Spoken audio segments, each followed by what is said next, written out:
Good afternoon, everyone. I'm Rachel Patton, Executive Director of Preserve Arkansas. Preserve Arkansas is the statewide nonprofit advocate for historic preservation. Welcome to Women in Preservation, the series that features women who are working to save historic places.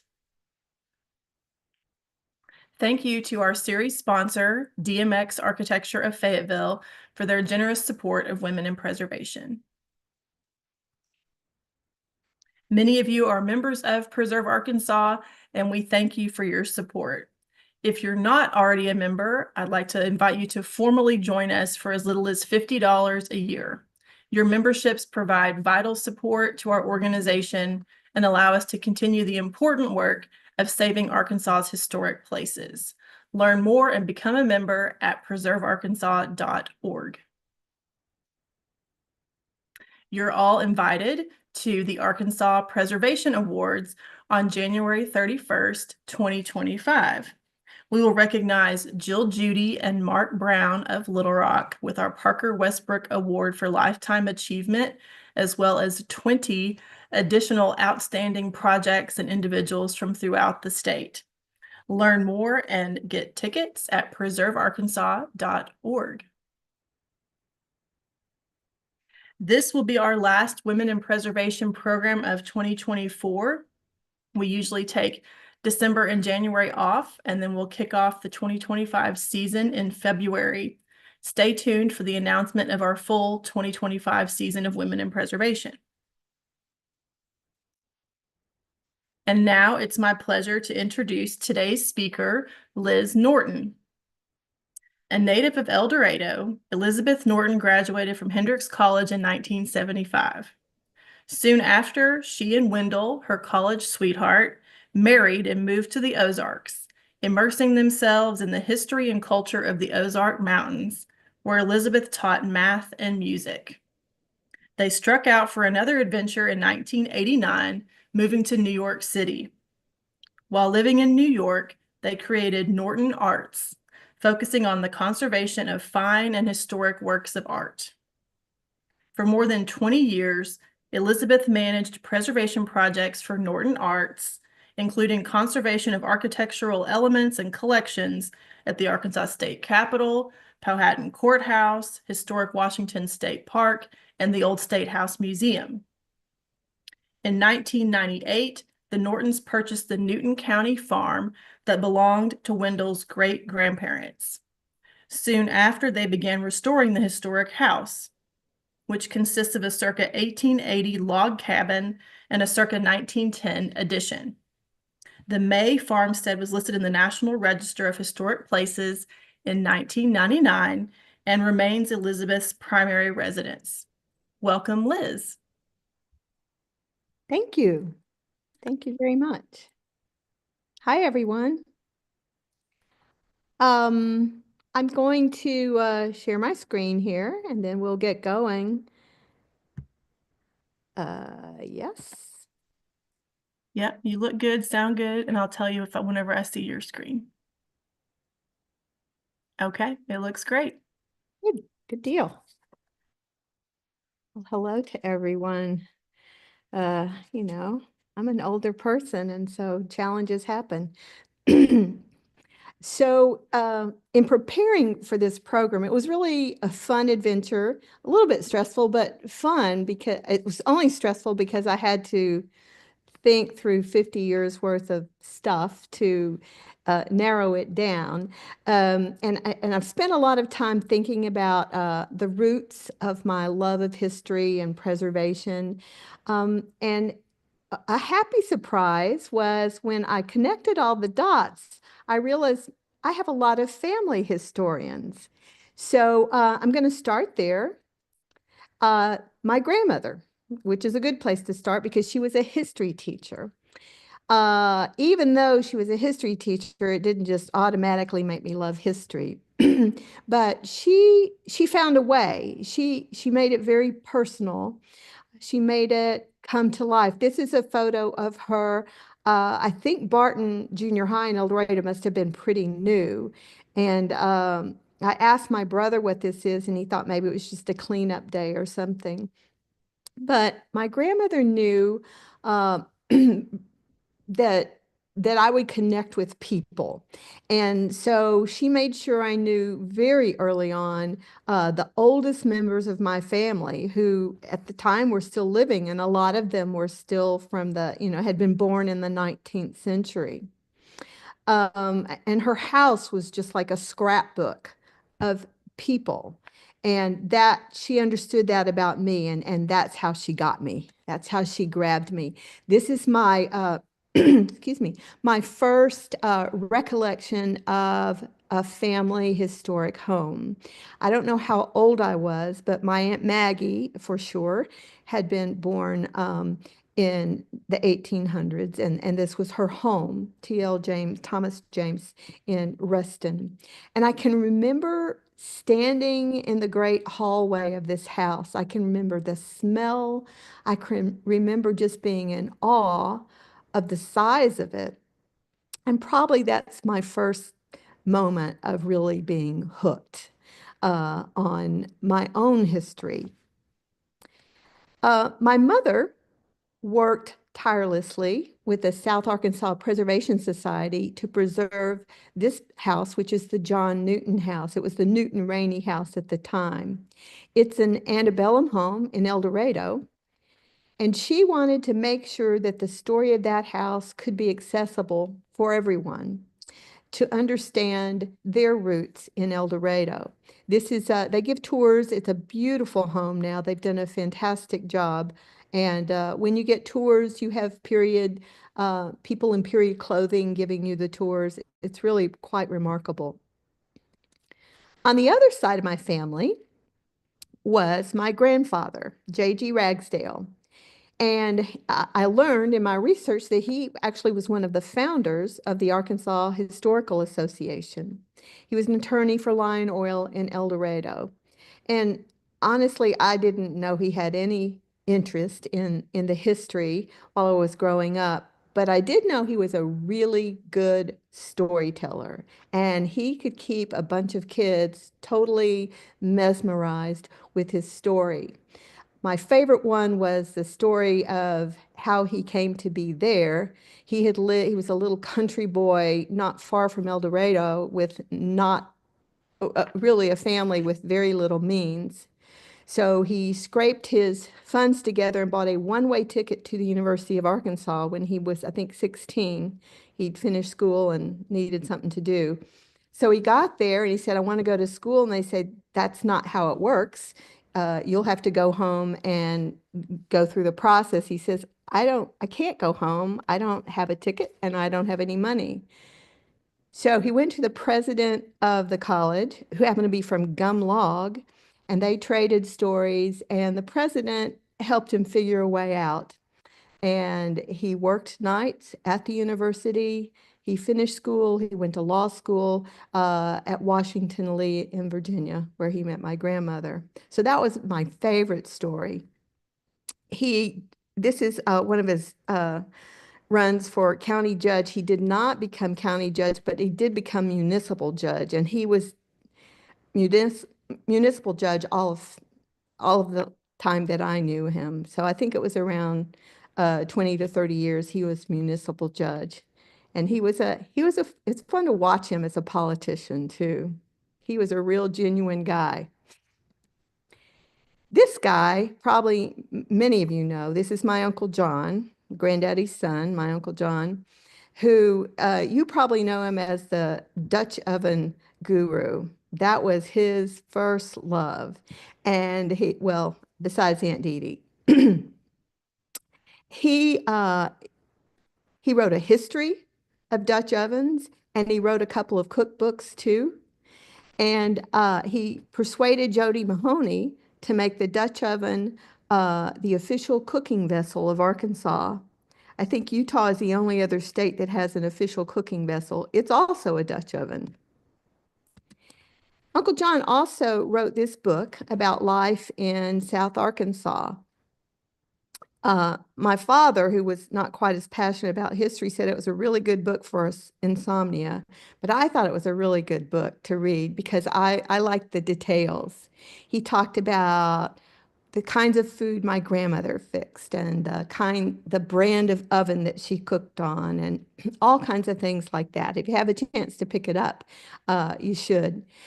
This is my grandfather, this little guy right here. And the house had been a dog trot, but through the years, his parents kept adding ornamental elements to it until it looked like this. And I love the way it looks. And you would probably ask me if the house is still there, and the answer is no, it's not. Enter me.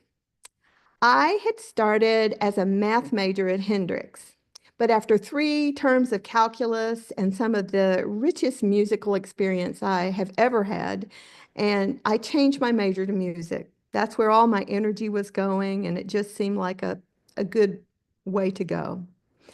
So we married, we moved to the Ozarks. I had a degree in music and a minor in math, and I decided I would teach. And I landed a job at St. Joe. Still one of the most wonderful teaching experiences in my 30 years of teaching. But the unexpected benefit of it was that I became immersed in a new culture. Same state, different parts of the state, but completely different cultures.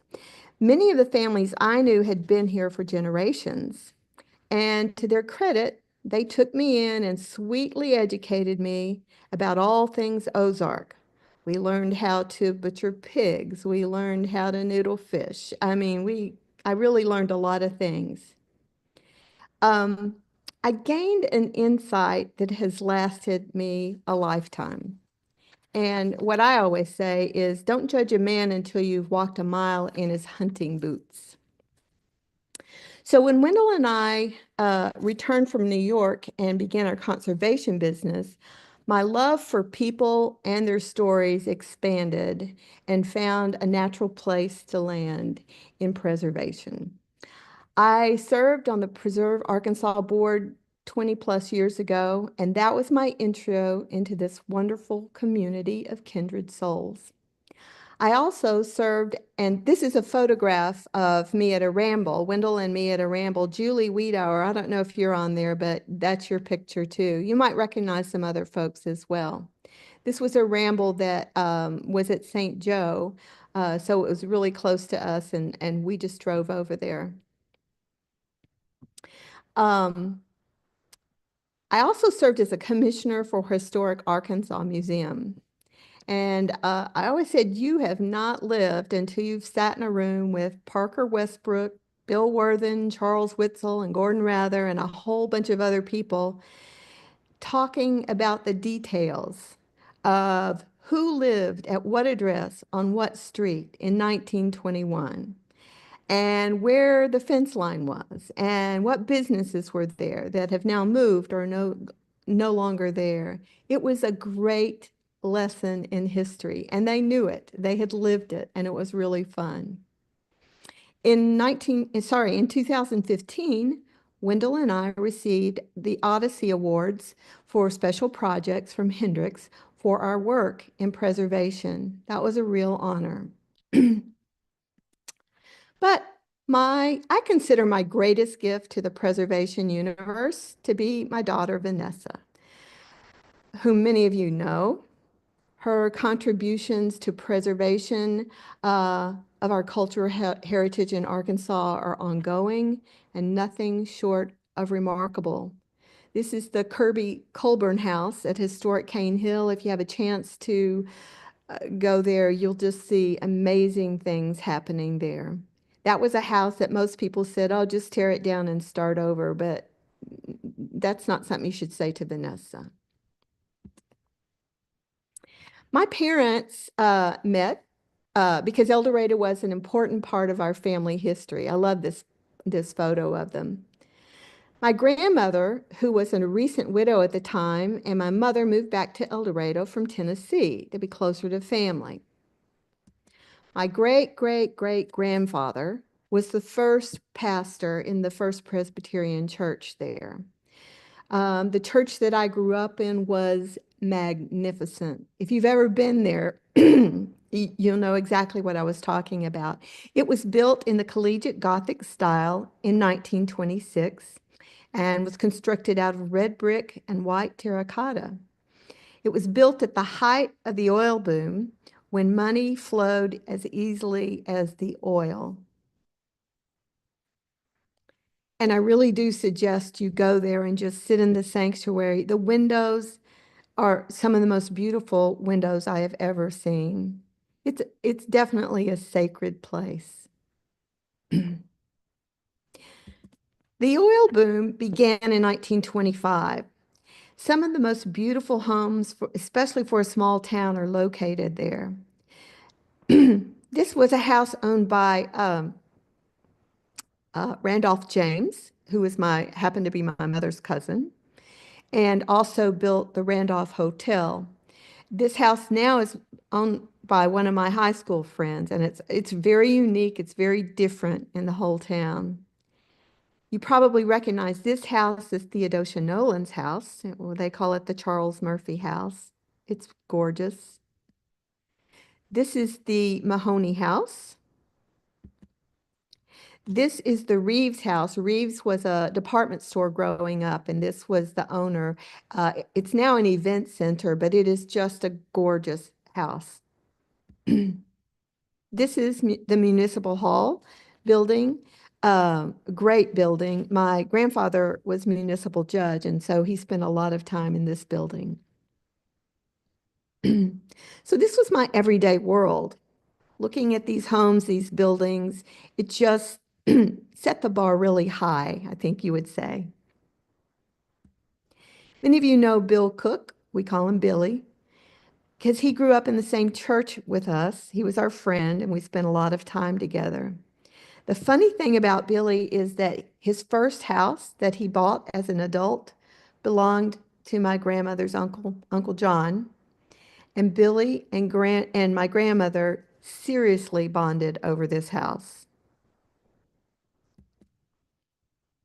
When I went to Hendrix out of high school, I requested to live in Galloway because it was the oldest women's dorm, excuse me, and the one with all the charm, in my opinion. I liked old. One night, my roommate called me. I was out, and she called me frantically and said, "You have to get back here. They're talking about the remodeling plans." And I'd heard about them and I'd tried to discourage them. So I ran back over to the dorm and I gave what I call my Patrick Henry style speech in the meeting. I said, "We like our lighting. We like our echo chamber stairwell. We like our antique bell system. And we even like to yell flush to warn anyone in the shower that they're about to lose their cold water or their hot water. Excuse me, their cold water. If they wanted to live in a modern place, they could go to a different dorm." And it must have worked because nobody did anything. And I think maybe when Vanessa was there, there had been some changes, and since then they have done more work, but not while we were there. The second term at Hendrix, I met Wendell of my freshman year, and that was pretty much it. We were inseparable. He was funny and smart and very, very talented. I spent most of my evening study time in the art studio while he created paintings, sculptures, did printmaking, other types of artwork with all different media. It was so fun to watch. It really opened my eyes. One weekend, we drove to Fayetteville and we took the pig trail to visit some friends. And along the way, all I can remember was this big curve. This house stopped us in our tracks. And we got out and wandered through it. And Wendell took some beautiful photos. He was a masterful photographer. This is one of my favorite photos. So clearly we were smitten with historic houses even back then. There's no reason at all to put this photo in except that I love it. It's Vanessa sitting on Wendell's shoulders and they're painting a picture together. It's just sweet. So we got married in 75 and decided to move to the Ozarks for a year. Of course, we fell in love with it and have pretty much lived here since then, off and on. We've had a couple of ventures out, but this has been our home for a long time. With the help of his brothers, Wendell and I, with absolutely no experience, decided to build a cute little quirky hippie house. This is a photo of Wendell and me building a Rumford fireplace. We clearly, the fireplace was more important than the walls because we, I don't know why we chose to do it that way that we did, but I think we used a book that a friend had loaned us about how to build a Rumford fireplace. And it was amazing at how well that fireplace worked. Then in 89, we decided we'd go for another adventure and we moved to New York City. Again, we were just going to go for a year or two, but that turned into 6. Again, we fell in love with the city. As talented as Wendell was as a fine artist, he was also a remarkable student of art history and science. These strengths would become the bedrock of our conservation work later in life. Wendell was the head conservator at a conservation studio in New York City because conservation is a blend of understanding materials, the history of their materials, and the pieces themselves, as well as problem solving with modern materials. It was the perfect path for him to take. So we started our conservation company in New York City, but returned to Arkansas in 94. Now, I want to talk to you about some personal projects. The first one is May Farmstead. In 1998, we had the opportunity to purchase from a cousin the family farm, which Wendell's great-grandparents had purchased in 1886. His father and 3 siblings were born here.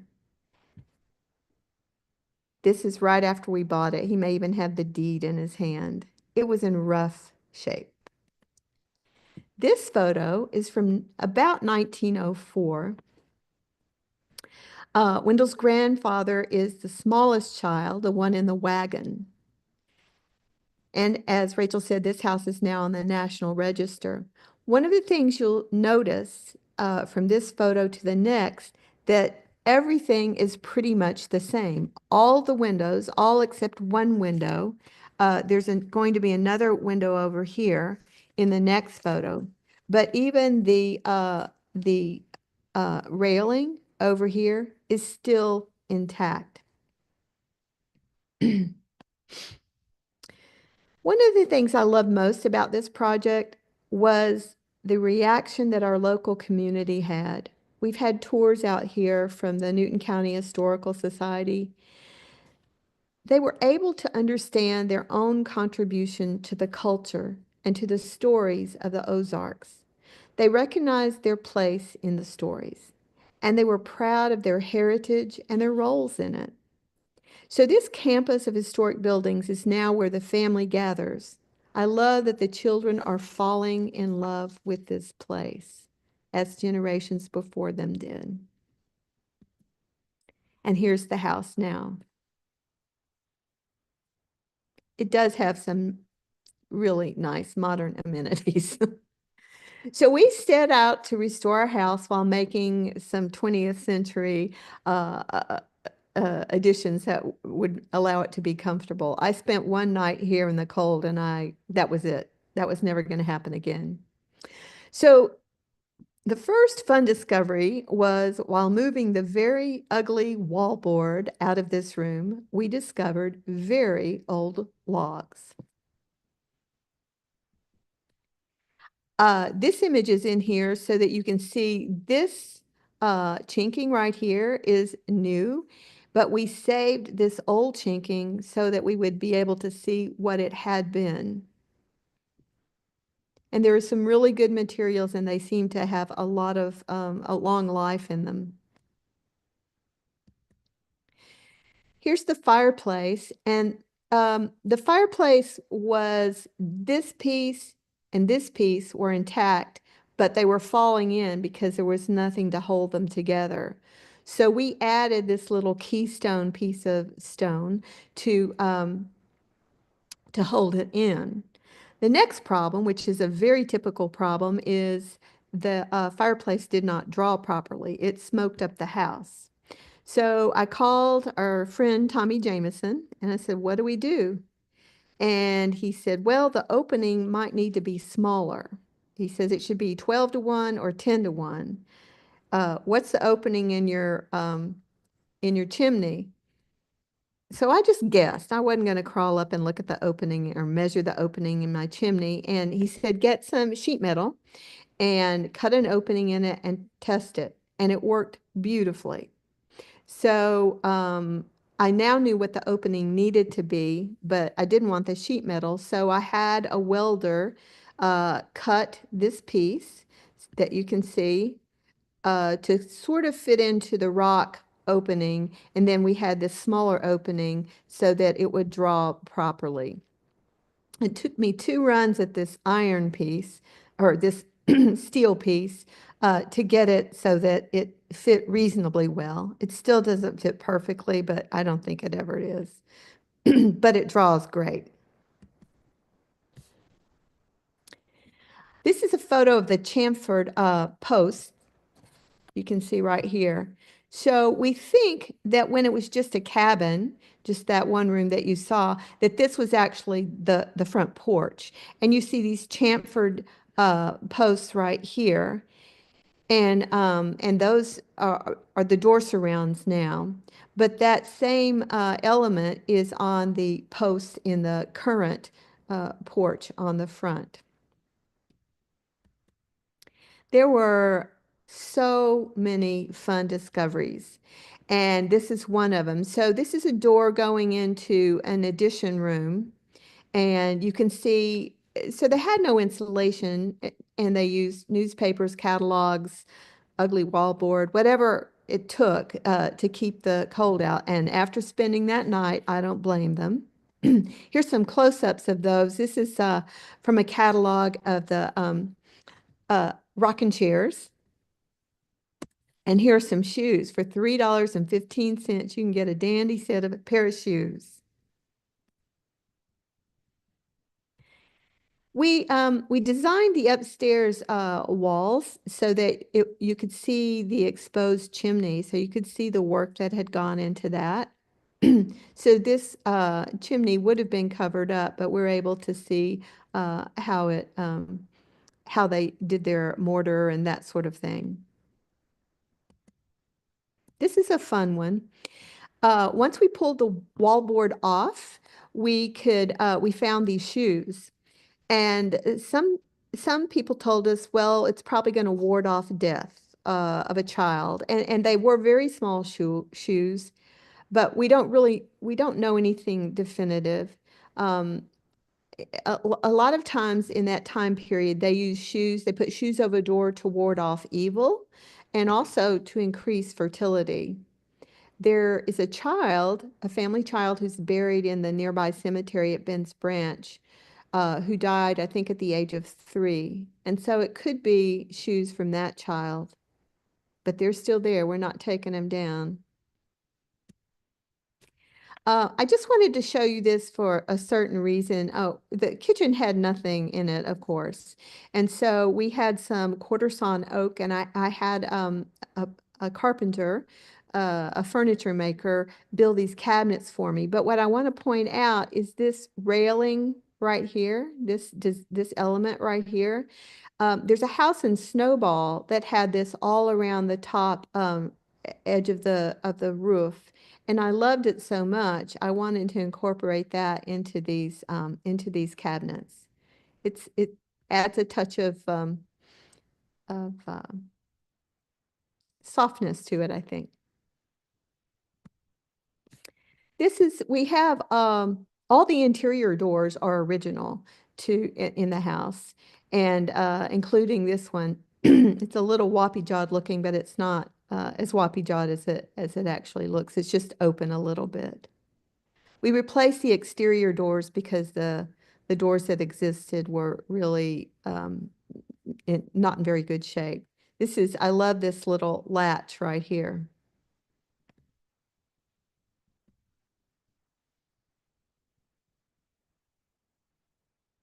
One thing I wanted to tell you, because I get asked this a lot, is do you have any ghosts? So if you know Tim, Vanessa's husband, Tim, he's a true skeptic for the supernatural. But he shared with us one day that he had heard the ancestors' voices upstairs in the cabin when he was sleeping up there. That's an admission that we don't take lightly because we know he's a skeptic. I've never heard the voices. My nephew says he's heard them. But Tim's tried and true, and he's a great supporter of our preservation ideas. He's kind of my hero too. This is Ruthie May, Wendell's great aunt. Eventually, she became the sole owner of this property. Wendell's grandfather sold his part for $1. She built a very rudimentary cabin. And she did that so she could live in it and rent the house out for some extra income. But she really just used whatever she had available. So it's rough. I mean, it's really rough. She used asphalt brick pattern panels on the outside. And you can see that she had these small windows. But when we took the rest of the paneling off, we discovered that those were the second choice of windows. Originally, they were large enough for double sill uh, windows. So this is my version of it. I wanted to add it as a bedroom for extra sleeping. The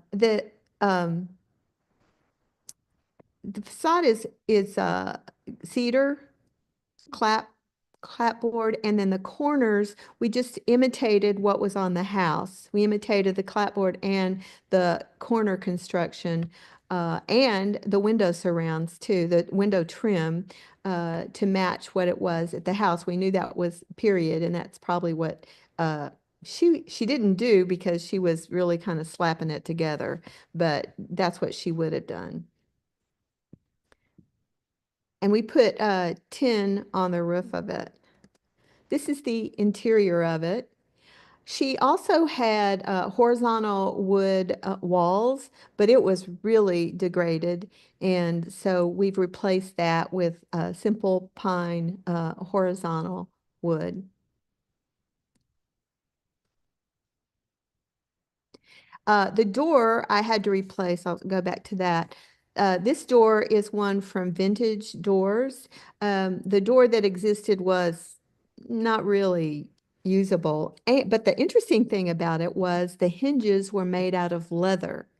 She used what she had and she didn't waste what she had. So that's what she used. But it's a really cozy little happy cabin now. It's not quite finished, but we'll get there. Now, this is the original spring house. I'll tell you where there were four original historic buildings on this campus, and this is the third one. This is the spring house. You can see right here, it really blends in. We've done nothing to the exterior of this building except, believe it or not, we replaced the wood shingles about 20 years ago. They're just about done, and I'll have to do it again. But every other thing that you see on this is original. And this is a look into the spring. It is crystal clear. And a week ago today, it was gushing with water. We've had, I think we had about 14 inches of rain. I talked to my neighbor today about that, and it was really coming out of there. But this is what they use for their refrigerator. And we've actually used it from time to time too, as a refrigerator. But the water's good to drink.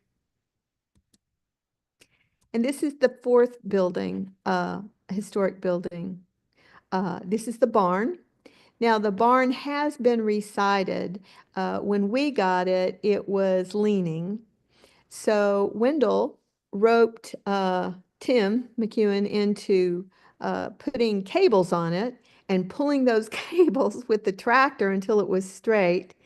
And while it was straight, they put new siding on it.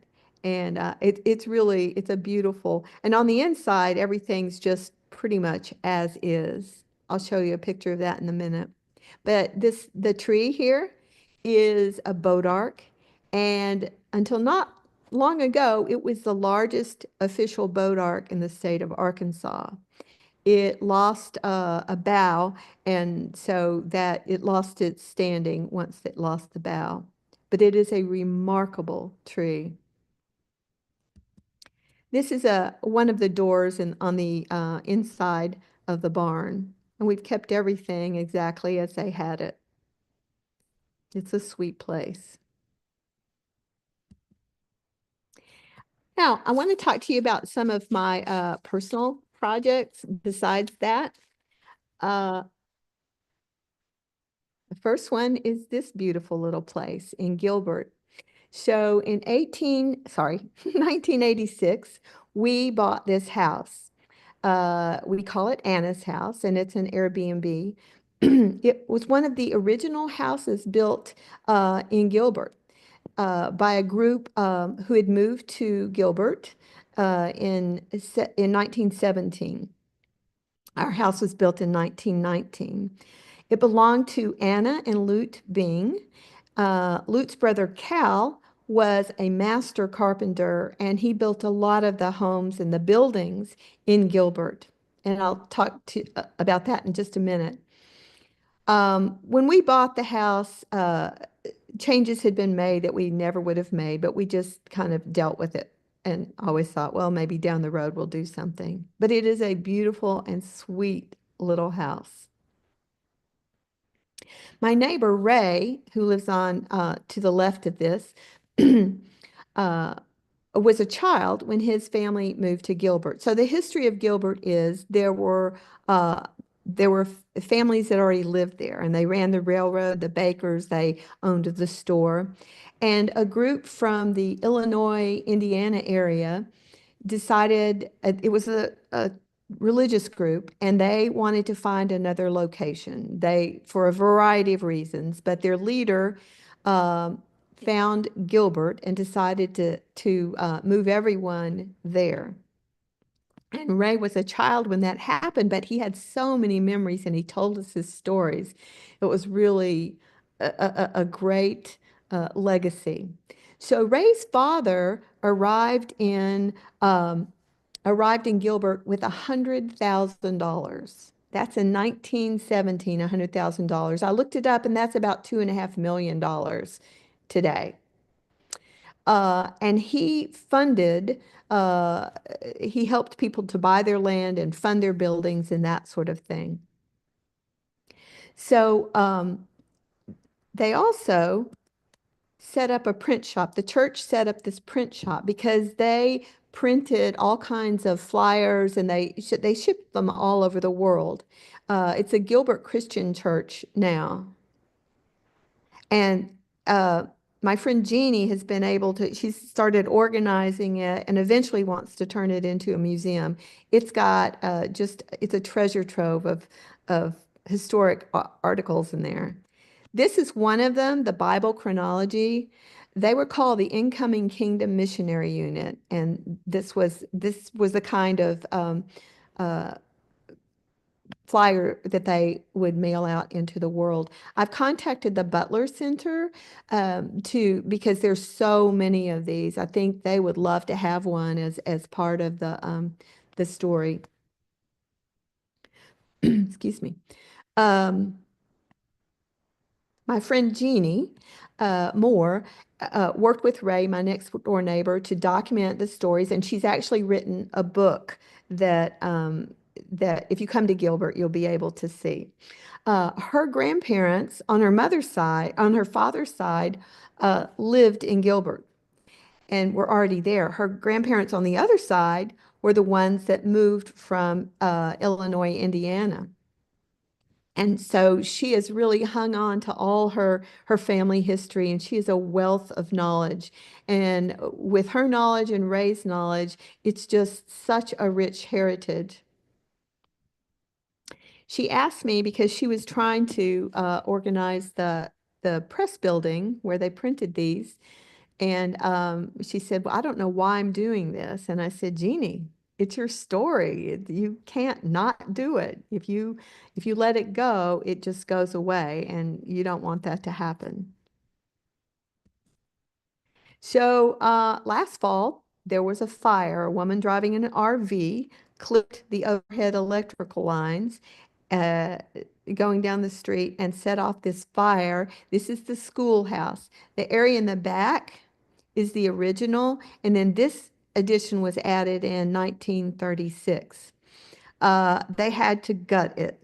They had to gut parts of it, excuse me. So I worked with Jeannie and her sisters, Lisa and Amy, to make sure that the company that came in and did the restoration work did it to historically accurate.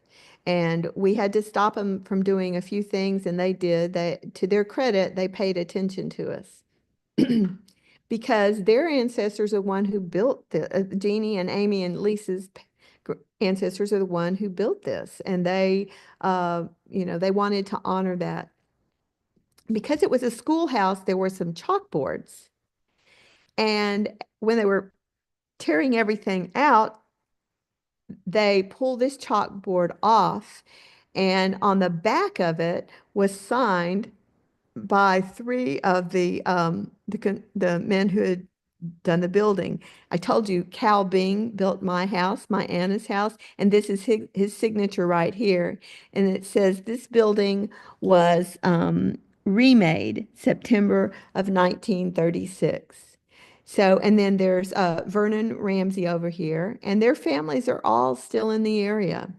So we're going to figure a way to display this in the building. They've replaced the blackboards with new ones, but we're going to use this as some way to decorate. And I'll talk about those kinds of things later because that's my pet thing. Another really cool discovery that we made was that um, I, when they told me that it had been added, I said, well, there had to have been two doors. That's how schools were made. They had a door for boys and a door for girls. So when I told them that, the girls jumped in chairs and they drug them over here and they started ripping stuff out. They started ripping the wallboard out. You can see this wallboard's already gone. And sure enough, they found the tops of the doors. And they also found the original siding, which had not been removed. So we documented it with photographs, and then we asked the guy who was doing the construction simply to fill in these areas with matching wood clapboard, and he did, and it just looks beautiful now. He wanted to rip out all of this wainscoting, this wainscoting throughout the building. And we said no. He wanted, because he was going to have to redo the electricity to code. And we said, why don't you just take it down a wall and stick it in there? Because the men themselves milled this wood and it matches the floor. So we got our way again. Um, now, I have done a whole lot of cemetery preservation workshops. I've spent a few decades doing that. The state of Arkansas, under the guidance of Holly Hope, has developed a robust education program for those who want to care for cemeteries. This is this is a stone that we picked up and then restored. It's still in the process, you can see right here, but it has been pinned, and now we have to match to the original stone, which we'll do. But most cemeteries don't really have the funds to do the proper cleaning. and conservation both. So the service that the state has done is invaluable to teach people what materials to use, how to use them, how to prevent, you know, more damage to the stones. Um, then in 2010, I was honored to be asked to participate in the AETN documentary Silent Storyteller Tellers. Abby Burnett was in it. Uh, there were several other people in it, but it explores the history, the culture, and the importance of preserving Arkansas cemeteries. We've worked extensively with community heroes, is what I call them, such as Randy Smith, who's a champion of Fairview Cemetery in Van Buren, to properly conserve their cemeteries. Now I'm going to show you real quickly some of the projects, the Arkansas projects that we've worked on. This is Scaliola in Hot Springs at the Methodist Church. And evidently it just couldn't take any more carts running into it or vacuum cleaners or whatever, and it just fell apart. So they called us in. It's really that church, again, if you're looking for a fun place to go to the First Methodist, Central Methodist in Hot Springs, and you'll see some amazing architecture. This is what it looked like when we had finished with it. They also have a glass mosaic that is outstanding. They had had the foresight to pick up every little mosaic piece that had fallen off and save them. So when they were ready to have it conserved, we had all the original glass, which was excellent. This is one of my favorite ever projects. So if you look on the top of this building, this is the Jackson County Courthouse. That lady up there is Lady Justice. And if she looks vulnerable, she is. She got hit by lightning. And this is what she looked like. Yeah, probably better than you or I would look, but she took a big hit. And so when we got her, this is what she looked like. She was just blown to bits. And we had a trailer full of pieces, didn't know where they went, didn't know how it all fit together. And so we began work. It took us several years to get this piece together. We didn't know what angle the arm should be. We didn't know. We had to really figure out what pieces went where. And because this material is zinc and it's not very malleable, so you have to be really careful in what you do. We had to make an armature for her on the inside to keep her steady. You can see how huge she is. She's 10 feet tall. But the armature was a great support system that no one can see. And there she is. They chose not to put her back on the roof, which was a really smart idea. And they have her, she holds court right here in the lobby of the Jackson County Courthouse. We had this sword fabricated by a company in California that makes swords for movies. And the man was very excited to get to do something like this. We do a lot of stonework. This is from a base that we did, and it had a lot of staining on it, a lot of detritus on it, and there it is cleaned. It's granite. This is a mural in Eureka Springs at the Eureka Springs Historical Museum, and someone had come in and wallpapered over all of this. And so we took it off and restored it. It was a huge project, but it's beautiful. This is a new project, and these are just test areas. It's a client's beaded work, and you can see the areas that we've test cleaned right here, and it's going to be okay. It was in a fire, and so there was a whole lot of smoke damage, but it's going to clean up fine. Oops, sorry. This is a bust of Wilbur Mills. that we've done twice. It's at Heber Springs, and for some reason, his glasses just tempt people to come and try to pull them off. So this was right before the the eclipse. They wanted them put back together, so we did that one too. This is just we've done I think all the justices portraits at the Arkansas Supreme Court. This is Justice Butler. We've done this is another church you should see. It's in Rogers, downtown Methodist Church. And these are windows. This was 20 years ago that we did the windows. They were basketing, they were in really rough shape. They recently had a tornado come through there, and the pressure inside changed, but the glass held, which was pretty amazing.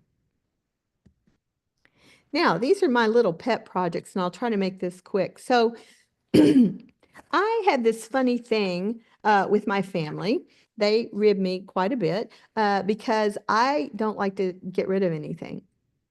So I figured out that if I put the things I want to see in frames, I can hang them on the walls, and everybody just kind of calms down and and lets me have my way. So this is wallpaper from the little cabin that you saw from Ruthie's house.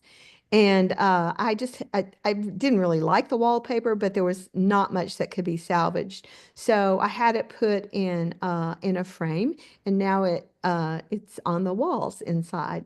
This is another thing. Evidently, Ruthie liked her Prince Albert because we found quite a few cans of it. So I had those framed. I sent a picture to her grandchildren, and they got a kick out of it. This is from my father's drugstore. I found this one day, and I don't know if it's even before he had the drugstore, but I love this. So I framed it. They're just needles, record player needles. Some are gone, but it's just fun, and they were 15 cents a piece.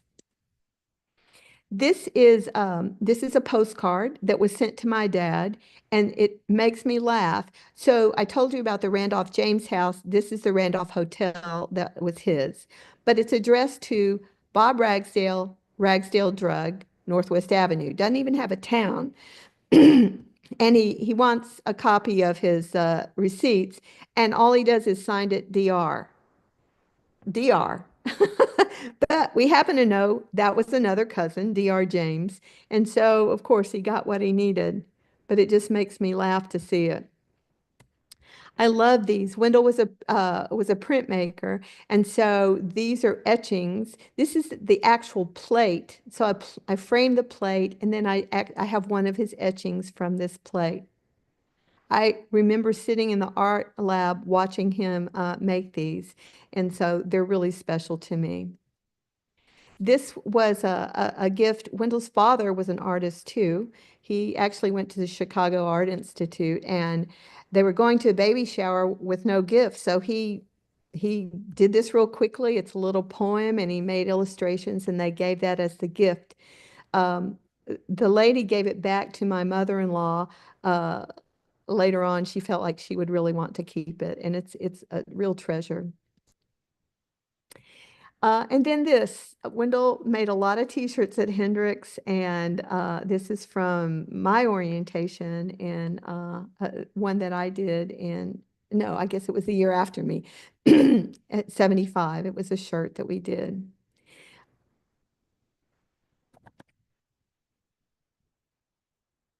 So uh, I wanted to thank you for listening to my stories. I wanted to encourage you to consider your stories because they're all collectively, they make our community who they are.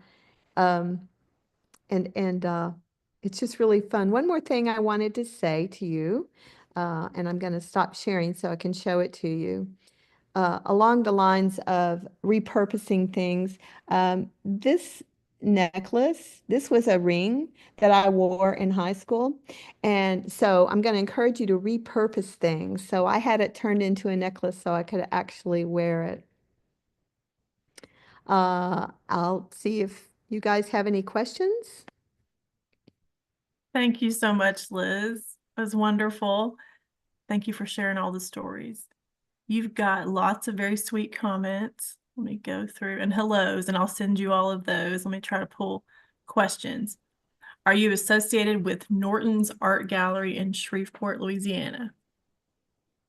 I didn't think No. so. Okay. All right. From Malin Rice. Great program, chock full of restoration work. He loved the Ruthie's house and the Lady Liberty work. Your daughter Vanessa is a treasure here in Washington County.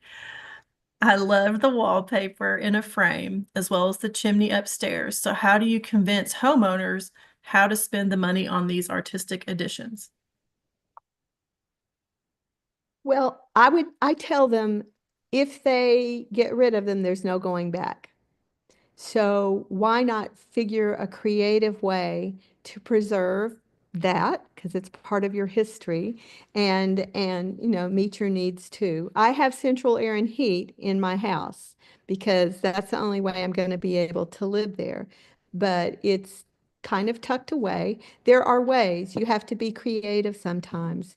But again, once you destroy it, you don't have it anymore. That's true. Thank you. Okay, you talked about lots of great projects, but is there anything that was particularly rewarding that you've worked on that you didn't already mention, or like a most unique item that y'all have conserved if it's different? Yeah. Uh, I got a call from a lady once about a chamber pot that had belonged to her daughter's mother-in-law or grandmother. And the pot had been basically demolished in a move. And her daughter-in-law just couldn't bear to throw it out. So she handed her the box and said, please, you throw it out because I don't have the heart to do it. So the lady took the box, but she called me. It was porcelain or ceramic. And at that time, we were doing porcelain. So we put it all back together and it was beautiful. And when she gave it back to her daughter-in-law, she found that the daughter-in-law had kept the lid to it. So the whole thing was intact. So chamber pot's not something you see every day. No. Oh, that's a great story too, though. Okay. Question. Was the work you did in New York related to historic preservation and restoration? If not, when did you start preservation work? It was. Yeah, it was. So it was conservation. There were a lot of paintings and porcelain and objects uh, that we did. One of the projects that we did after we moved back, but every 6 weeks we'd go back and forth to New York because we still had our clients there, was at Columbia University. And one of their entryways had been beautiful, lots of ornamental elements. And they chopped through it to lower the ceilings and all, and they really had not taken care of the marble, which was sort of exposed. So we went and we made molds of the existing plaster so that we could replace what was missing and gilded it, and then we restored the marble as well. And actually, that marble portion is what made the light go off in my head about cemetery monuments. I was like, they're one of a kind and they're really out in the elements. So, there's a real need for that type of conservation too. Absolutely, there is. Thank you. And then, unless anybody else types a question, my last questions are related to Norton Arts. So if you could talk to us a little bit about how many people work there, do y'all do all your work in-house or do you have to sub out some things? And then do you offer apprenticeships or any kind of training opportunities? Okay, so first question is I currently have one other, well, I have two people that work for Norton Arts right now. We downsized because when Wendell passed away, he was the painting conservator and he was really, really good at it. And it became very stressful for me to keep that standard going. And so at one point, I just said, I don't have to do paintings anymore. So I vetted other conservators, and so I now work with painting conservators. I vetted for paper conservators because we don't do paper anymore. And Brian Devan retired also. Porcelain, we outsource also. I've got a lacquer. It's a contemporary lacquer. We do antique lacquer, and we have 3 lacquer pieces in-house right now. Um, and but the contemporary lacquer is outsourced as well. Um, let's see. But we work in wood. We just did an ivory piece. We do some paintings. We've done a lot of murals, and so there's still some things that we will do in-house, but we we've got a lot of stonework going on. We have some ceramics, some terracotta pieces. I mean, that's kind of the fun of it, is it's all so different. It's not cookie cutter at all. It also makes you want to tear your hair out sometimes, but the problem solving can be fun too. Oh, I think there was another question. I can't remember what it was. Oh, the last one was if you offered any kind of apprenticeships or training for anybody. I don't. However, uh, I am not. I'm not against it. It would just be if the opportunity. Our studio is way, way, way back in the boonies. Because it's at Cave Creek, it's at the homestead, and so it's difficult to get someone to come out here. Where are they going to live and that sort of thing. I do have a little bit of housing, but it's not probably ideal. However, if I'm working on site on a project, that's when we would like to have someone who would be interested just for a project by project basis, and we'd love to train somebody. I'm actually meeting in the spring with a group of students from Mount Judy uh, to talk to them about conservation. We're going to work in the cemetery, but they want to know too about conservation careers and opportunities that they might be able to consider. And there's some really good programs out there. There's 2 ways to learn conservation. One is apprenticing with someone else, and the other, there's some degree programs that you can pursue too. So there's some good opportunities. But if someone wants to, they can just contact me, and we can talk about what might be available. Okay, great. Thank you. Thank you so much. We really appreciate your time and you sharing all of your stories and your vast knowledge with us. Thank you. Thank you. And thank you for Vanessa too. You have lots of kind comments about Vanessa. We all Wow. love. Yeah. Good. Thank you all for watching, and we'll see you in